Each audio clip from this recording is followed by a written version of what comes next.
আসসালামু আলাইকুম প্রিয় গাইস, আজকের ভিডিওটি হলো আমরা কিভাবে সেভ করা নাম্বারে ছবি সেভ করব। মোবাইল স্ক্রিনে যেয়ে দেখে আসি। আজকের ভিডিওটি খুবই গুরুত্বপূর্ণ। আপনি সেভ করা নাম্বারে তার ছবি সেভ করে রাখলে সে যদি কল দেয়, আপনি তার ছবি সহ নাম্বারে শো করবে। এই জন্য আমাদের কী করতে হবে? এই জন্য আমরা মোবাইল স্ক্রিনে যেয়ে যে আমাদের একটি পরিচিত একটা নাম্বার, সেভ করা নাম্বারের জন্য যে আমাদের করতে হয়, এটির উপর ক্লিক করতে হবে।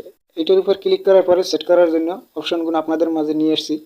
দেখা গেছে আমি যে কোনো একটি নাম্বারে তার ছবি সেভ করব, যে কোনো একটি ছবি সেভ করবো এবং তার ছবি সেভ করবো কীভাবে? এই জন্য আমরা যেমন এই নাম্বারটির উপর আমি ক্লিক করলাম, যেমন এই নাম্বারটির উপর ক্লিক করলাম। ক্লিক করার পরে আমি এখানে যে একটি এডিট অপশন আছে কর্নারের দিকে, এটার উপর ক্লিক করতে হবে।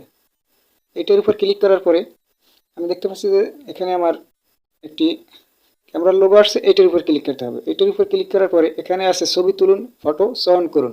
কিন্তু যদি আমি ছবি সে আমার কাছে থাকে, তাহলে তার ছবিটা আমি তুলে নিতে পারি, অথবা আমি চয়ন করুন মেমোরিতে থাকা যে আমার ছবিগুলো আছে ওগুলো শো করবে। যেমন আমি এই ছবিটা এখানে নেব, যেমন আমি আপনাদের দেখাচ্ছি। এই ছবিটা নেওয়ার জন্য ক্লিক করলাম। ক্লিক করার পরে এই ছবিটি দেখাচ্ছে যে আপনি কতটি ছবিটি নেবেন। এইভাবে নিয়ে তারপর সংরক্ষণ উপরের দিকে যে লেখা আছে এটির উপর ক্লিক করতে হবে। এটির উপর ক্লিক করার পরে আপনার এই ছবিটি এই নাম্বারে লাগে সেট হয়ে গেছে। এইভাবে আমরা যে কোনো ছবি আমাদের সেভ করা নাম্বারের সাথে অ্যাডজাস্ট করতে পারি। আজকের ভিডিওটি খুবই গুরুত্বপূর্ণ। ভিডিওটি ভালো লাগলে সাবস্ক্রাইব করুন, পাশে থেকে বেল আইকনটি বাজিয়ে দিন। আল্লাহ হাফেজ।